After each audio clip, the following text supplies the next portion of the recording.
শোনো, মাত্র 10,000 টাকা দিয়েও ইটিএফ থেকে মাসে কিছু ইনকাম করা যায়।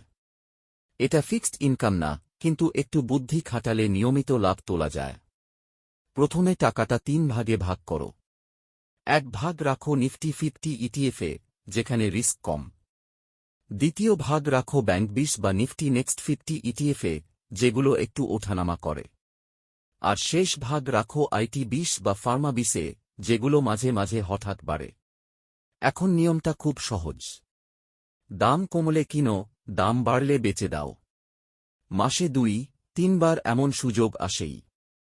তুমি চাইলে অর্ধেক ইউনিট বিক্রি করে অল্প লাভ তুলতে পারো, তারপর দাম কমলে আবার নিচে কিনে নাও। এভাবেই ছোট ছোট লাভ যোগ হয়ে মাসে 500 থেকে 800 টাকা পর্যন্ত ইনকাম হতে পারে। তাই ভয় না পেয়ে শুরু করো। 10,000 টাকা দিয়েই নিজের ছোট ইনকাম প্ল্যান বানিয়ে ফেলো ইটিএফ দিয়ে। আর হ্যাঁ, যদি তুমি ইটিএফ ট্রেডিং, লাভের টিপস আর স্মার্ট ইনভেস্ট আইডিয়া পেতে চাও ফ্রিতে, তাহলে এখনই জয়েন করো আমাদের ফ্রি হোয়াটসঅ্যাপ গ্রুপে। লিঙ্কটা নিচে দেওয়া আছে, মিস করো না।